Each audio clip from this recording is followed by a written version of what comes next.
Hello friends, welcome back to our new video. Today we will learn about some common phrasal verbs and the uses of these common phrasal verbs. Here I have written 6 phrasal verbs. আমি এখানে 6টা phrasal verb লিখেছি. First, get back. Get back মানে ফেরা বা return. তো একটা এক্সাম্পলও লেখা আছে এখানে the situation will soon get back to normal. The situation will soon get back to normal. সিচুয়েশনটা বা অবস্থাটা শীঘ্রই নরমালে অর্থাৎ স্বাভাবিক অবস্থায় ফিরে আসবে. Number 2, get on. Get on মানে ওঠা, কোথাও কোনো যানবাহন মানে কোনো ভেহিকেলে ওঠা, বাস বা ইত্যাদি বিভিন্ন ভেহিকেলে ওঠা. I get on the bus, আমি বাসে উঠি. I get on the bus. Next one, number 3, get off. Get off মানে কোনো ভেহিকেল থেকে নামা.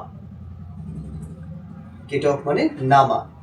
I get off the bus, আমি বাস থেকে নামি. আই গেট অফ দ্য বাস.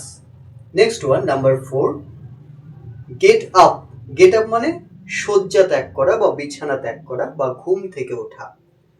তাহলে I get up early in the morning, আমি সকালবেলা তাড়াতাড়ি ঘুম থেকে উঠি বা তাড়াতাড়ি বিছানা থেকে উঠি.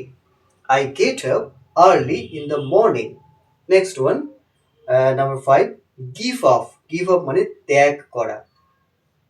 I give up my bad habits, আমি আমার ব্যাড হ্যাবিটসগুলো, খারাপ অভ্যেসগুলো ত্যাগ করি. I give up my bad habits. Next one, number 6, go on. Go on মানে চালিয়ে যাওয়া অর্থাৎ continue. The girl goes on singing, মেয়েটি সিঙ্গিং করা অর্থাৎ গান গাওয়া চালিয়ে যায়.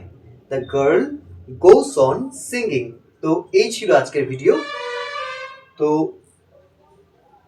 এইভাবে প্রত্যেকদিনই বিভিন্ন বিভিন্ন টপিকের উপরে, ইংলিশ গ্রামার বা স্পোকেনের বিভিন্ন টপিকের উপরে এরকম আরও ভিডিও আসবে এবং ভিডিওগুলো আপনারা পাবেন শ্যাম সাহা ফেসবুক প্রোফাইলে, শ্যাম স্পোকেন ইংলিশ একাডেমি এই ফেসবুক পেজে. তাই বলছি শ্যাম স্পোকেন ইংলিশ একাডেমি এই ফেসবুক পেজটিকে লাইক করে রাখতে এবং সেই সঙ্গে পাবেন শ্যাম সাহা ইউটিউব চ্যানেলে.